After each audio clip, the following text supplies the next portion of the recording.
Titulamos este reporte de investigación Desarrollando la comprensión de las notaciones exponencial y logarítmica, un diseño didáctico basado en la traducción de registros semióticos, porque se trata precisamente de una aproximación teórica a algunas de las prácticas que hemos venido realizando en el nivel bachillerato y a propósito de estos temas, las notaciones exponencial y logarítmica, en donde consideramos un análisis que habitualmente realizamos en torno a estas prácticas precisamente y por las que nos preguntamos por qué ciertos abordajes, ciertas maneras de trabajar los temas nos ayudan en algunos aspectos, nos dan ciertos resultados positivos y por qué en algunos otros aspectos no. Una reflexión de parte de cualquier docente que habitualmente realizamos en torno a este trabajo.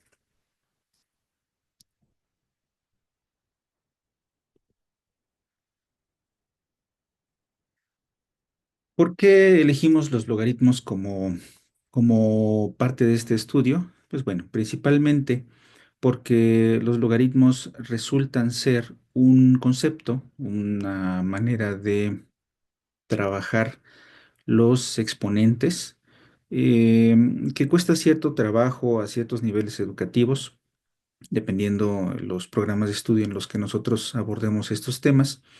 Y principalmente porque, bueno, la palabra logaritmo cuando ya la abordamos en clase, pues tiene de antemano todo un halo o está rodeada de cierto misticismo cuando no se ha escuchado la palabra, es algo que a partir de la experiencia hemos observado. Y porque, bueno, lo que nosotros queremos transmitir es esta idea de que el logaritmo es el número de copias de un número multiplicadas estas copias entre sí, pues lo que habitualmente entendemos nosotros como un exponente, ¿verdad? Pero que pues se torna con un significado un poquito más amplio cuando notamos que un exponente también puede ser una fracción o puede ser un número decimal y que bueno, esta representación o este entendimiento que nosotros tenemos acerca de los exponentes, pues bueno, ya nos ponen en entredicho cuando no hemos desarrollado bien a bien una comprensión del concepto como tal. ¿Cuáles podemos mencionar que son las causas de esta dificultad? En primer lugar, el concepto como concepto, ya sea como concepto o como objeto matemático, se acostumbra a presentar juzgamos que tarde en nuestros estudios de la educación básica y media superior. Principalmente se estudia en el nivel medio superior. Tenemos poco conocimiento de que se aborde o que haya alguna propuesta hasta este momento de que se aborde durante la secundaria, pero vaya, ya juzgamos que es un momento tarde y que convendría abordarlo en algún momento eh, anterior al bachillerato. Otras de las dificultades también juzgamos que es esta vida propia que podría tener el objeto como tal. Por lo regular, nosotros hemos tratado con potencias, con raíces, pero no se trata al logaritmo o al exponente, en este caso, como un objeto con vida propia. Entonces, cuando es un momento el bachillerato en el que nosotros podemos tratar al logaritmo o al exponente como un objeto con vida propia, eh, además de que, bueno, son pocas las situaciones en la vida diaria en donde hay una necesidad de darle esta lectura a un exponente, ¿no? Donde hay una comprensión como tal, aunque si bien se aplica en varios aspectos, sí se puede observar en varios rubros de la vida diaria, momentos en los que uno es consciente de que podría tener este significado, el exponente como un objeto con vida propia, juzgamos que son pocas. La conexión que hay entre este objeto con diversas operaciones, pues bueno, ya se juzga una dificultad o la ausencia de esta conexión en muchos casos, pues parece ser una dificultad. Y vaya, si nuestro logaritmo es entendido como un exponente, ya si este es uno de nuestros objetivos de aprendizaje, si es una de las cosas que nosotros queremos desarrollar en clase, pues esto ya nos da una guía para poder plantear un guión de clase, una planeación o darnos alguna idea de cómo abordarlo de manera didáctica con nuestros estudiantes. Si este es nuestro objetivo, si queremos abordar al logaritmo como un exponente, queremos presentarlo a nuestros estudiantes como un exponente, es conveniente hablar en un primer momento de la anatomía del proceso de elevación a potencia. Ustedes saben este proceso en el que nosotros muchas veces, a mí me gusta dibujar una A enorme en el pizarrón y una X y el resultado, e inclusive poner el resultado que nosotros llamamos potencia como una mayúscula para hacer la alusión a que es el número más grande, resultado de una potenciación. Bueno, esto con sus matices, por supuesto, porque puede cambiar el exponente a algo negativo o incluso a ser un cero, pero de antemano pues nos ayuda a desarrollar las ideas, a sentar las bases de lo que nosotros queremos trabajar y en el entendido de que esto es un punto de partida, por supuesto, estaríamos revisando los conocimientos previos de nuestros estudiantes en torno a la elevación a potencia, que no en todos los casos queda claro, aunque ya lo hayan trabajado en algún momento en la primaria, inclusive primaria alta o en la secundaria. No en todos los casos queda perfectamente claro, o al menos con símbolos o de manera algebraica, como lo estamos presentando ahorita, en qué consiste bien a bien una elevación a potencia. Y bueno, en este sentido conviene durante la presentación de los temas usar números pequeños, números diferentes en cada caso, para no agregar algunas dificultades al presentar el tema con los estudiantes. ¿A qué nos referimos? Por ejemplo, estamos poniendo allí que 2 elevado al cubo es un 8. Ahí conviene tener esos números pequeños, son números que invitan a los estudiantes a hacer las operaciones por sí mismos. Son números distintos entre ellos.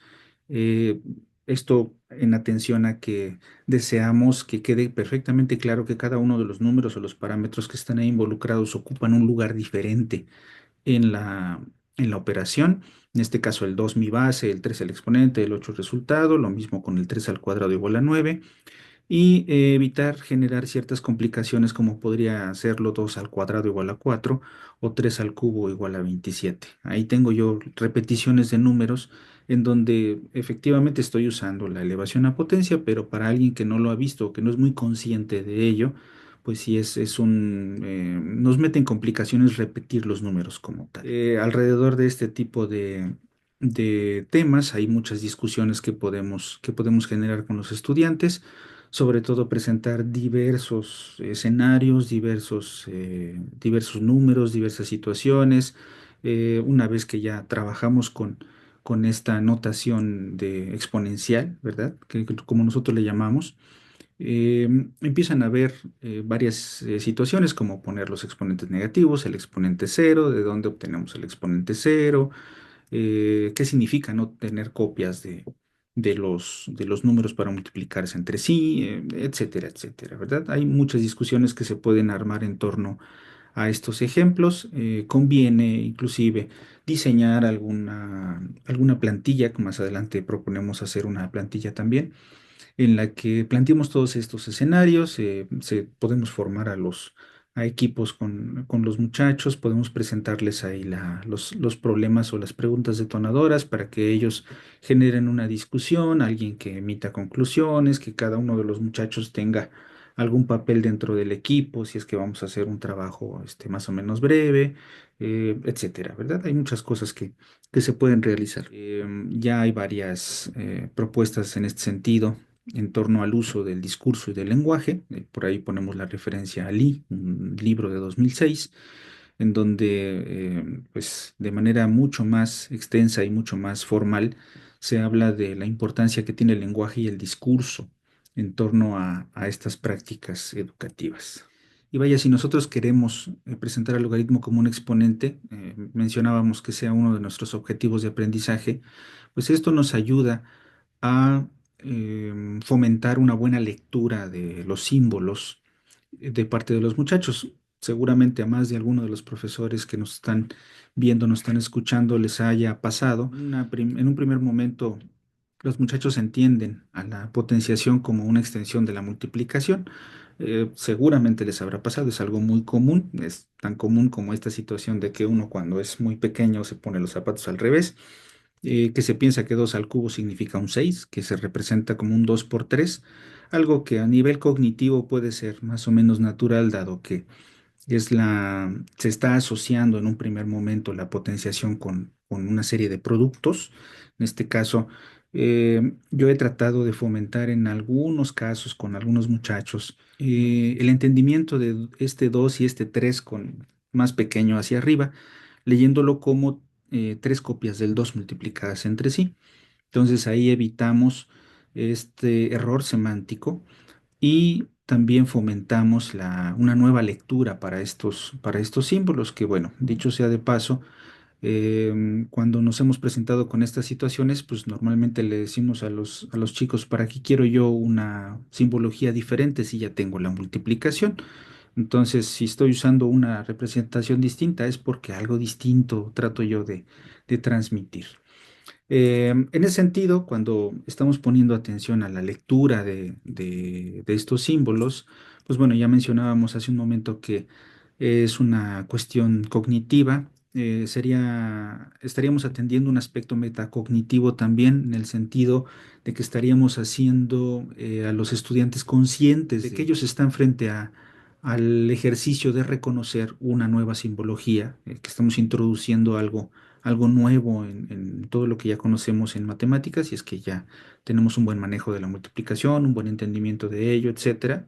Lo menciono por si en algún momento a ustedes quieren hacer también el experimento de aplicarlo con niños más pequeños, de cuarto año de primaria, por ejemplo.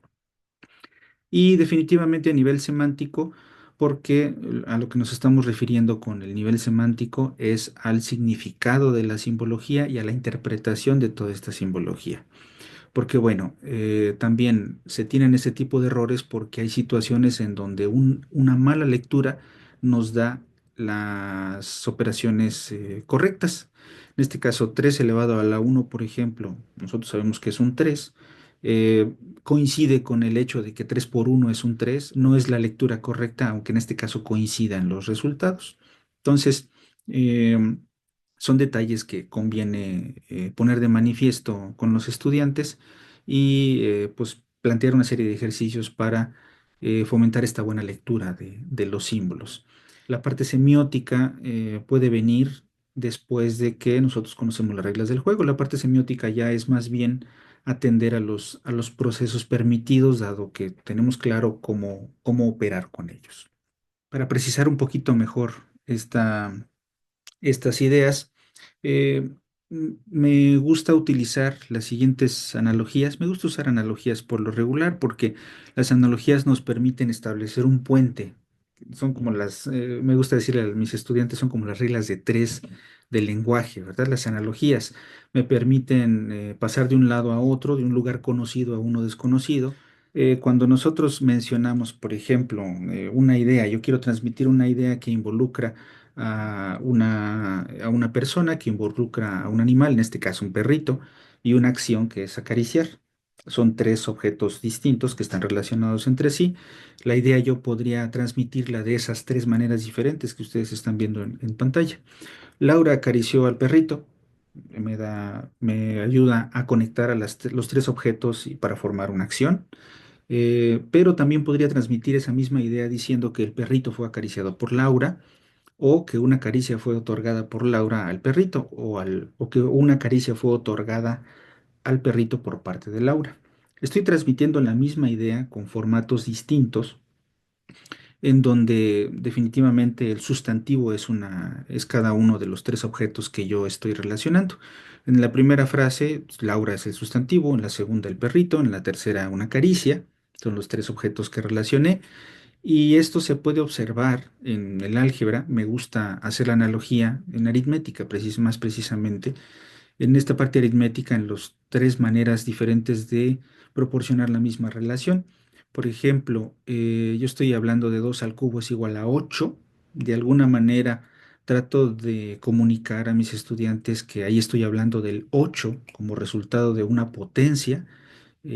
Si me voy al escenario lingüístico, en la parte del lenguaje en el español, pues ahí el sustantivo estaría representado por el objeto que está despejado o la letra o el número que está despejado. En este caso, el 8 está despejado y se puede ver como una potencia, como el resultado de la potencia. El 8 es el sustantivo.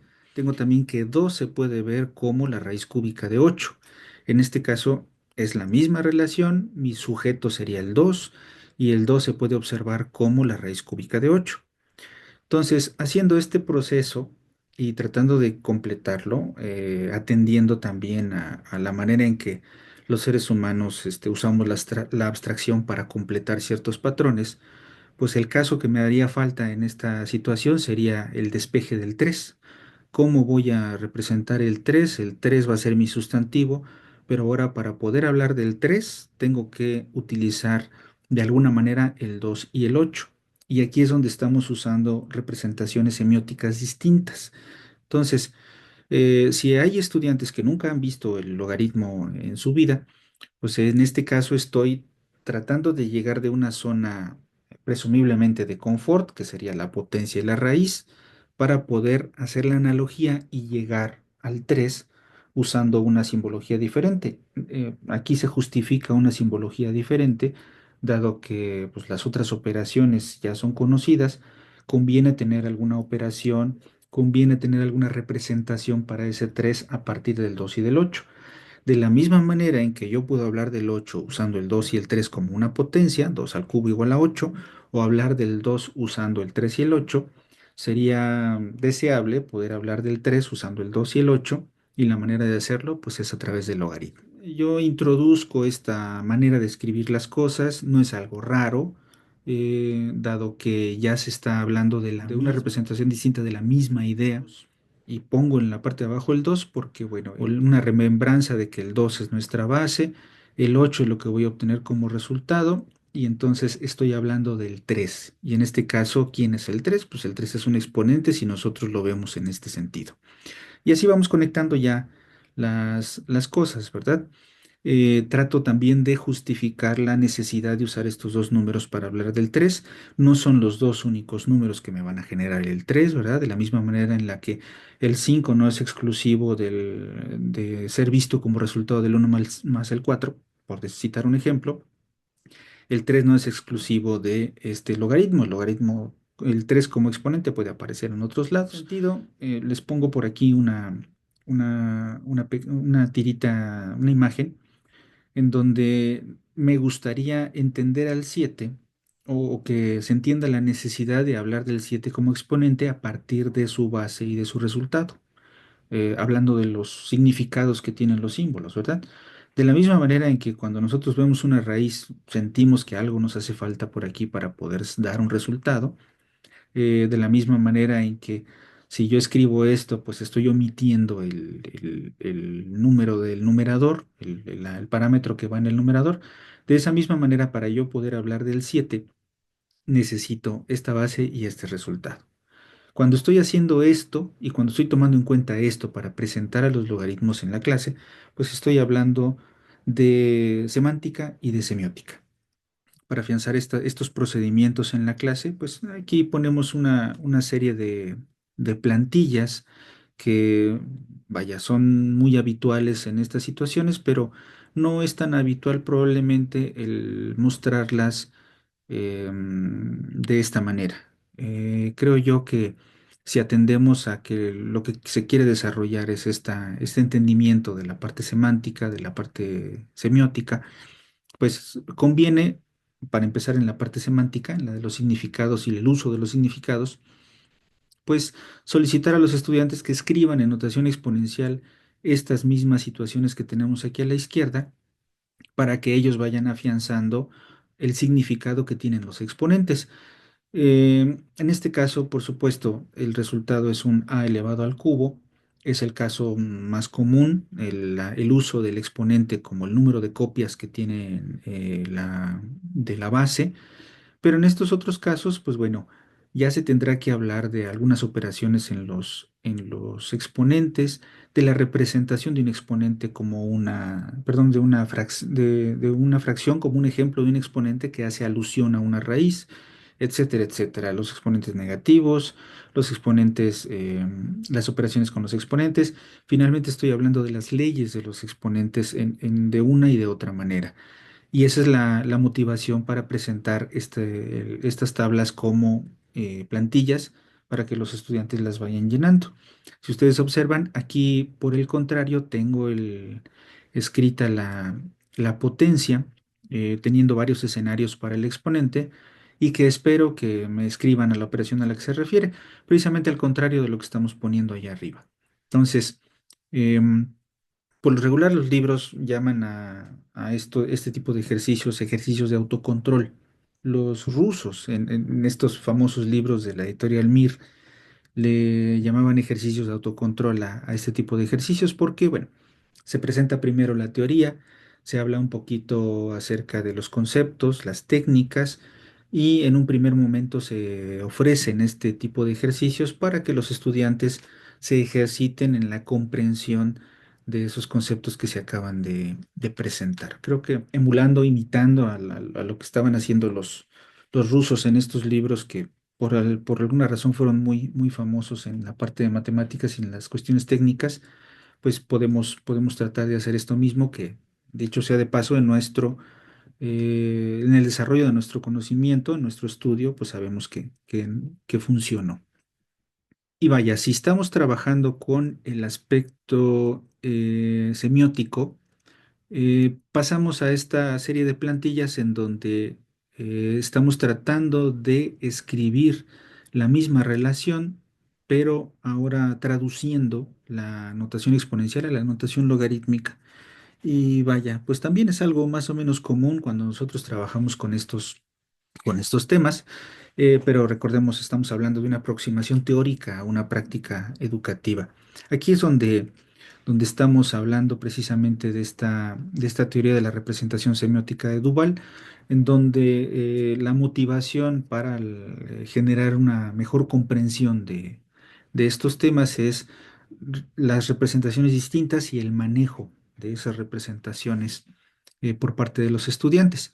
Por supuesto, dada la naturaleza de las situaciones que estamos trabajando, pues tenemos por allí, se propone el uso de la calculadora, por supuesto, porque, bueno, tenemos bases diferentes.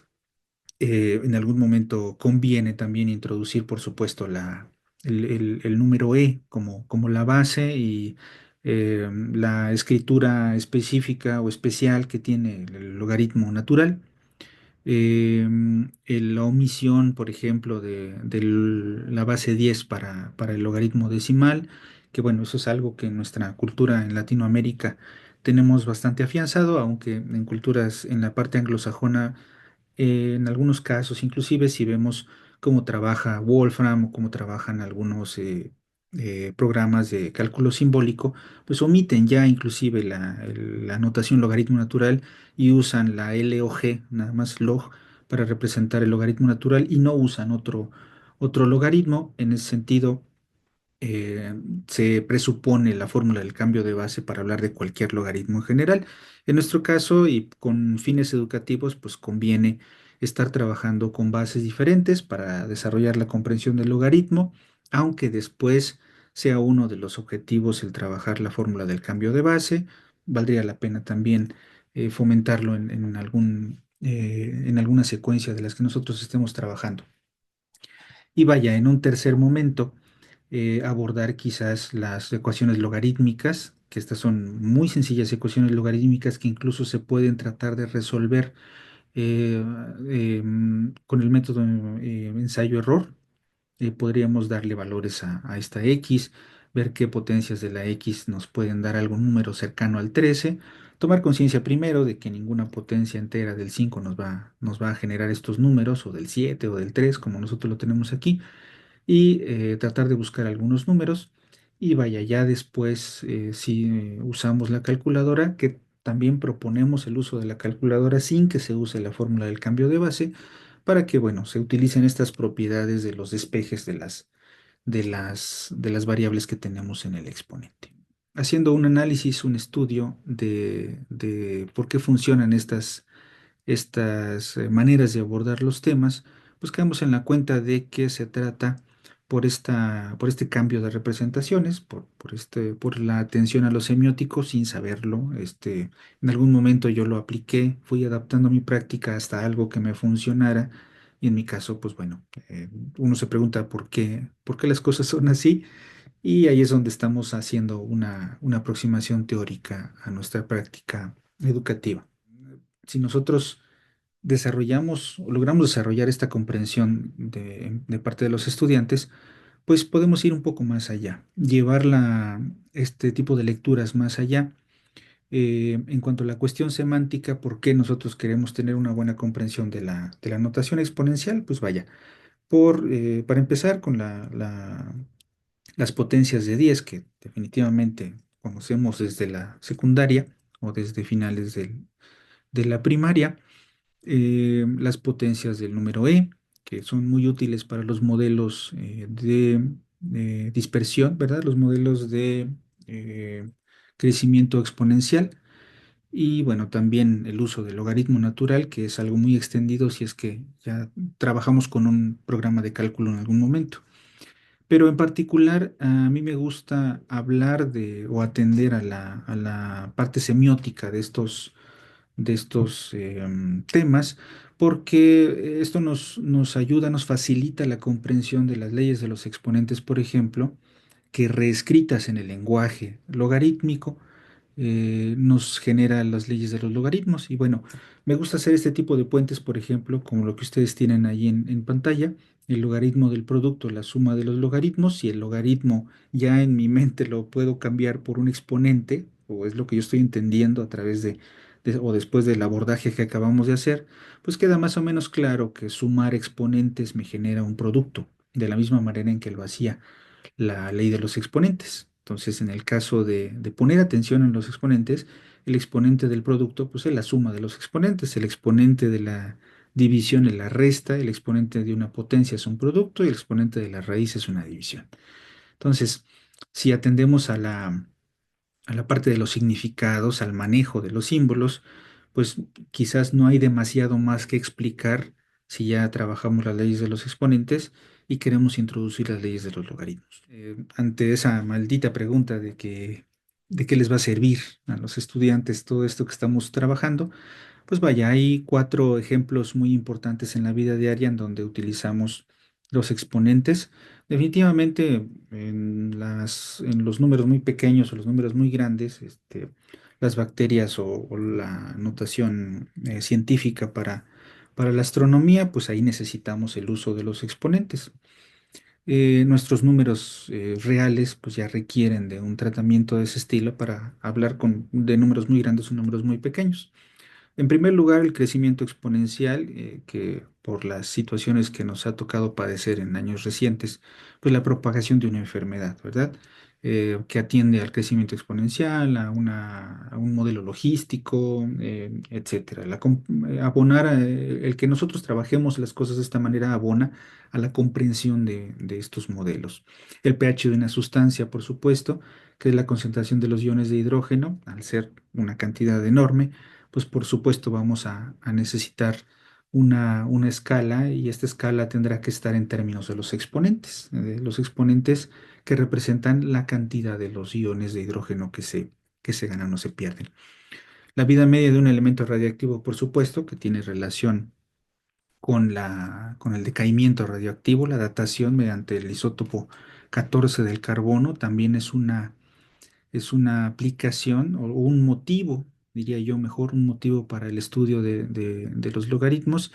Y por supuesto también la escala de Richter, que por ahí compartimos un enlace a una lectura en donde se explica con precisión a qué atiende los números de la escala de Richter en los terremotos. Bueno, pues recibo con gusto sus comentarios, sugerencias. Me excuso por la ausencia en la presentación de este trabajo, pero no quería dejar tampoco de compartirles la, estas experiencias a las que hacemos alusión. Y pues bueno, agradecido de la atención que puedan prestar a este trabajo y con el gusto de saludarlos, aunque sea a la distancia. Muchas gracias.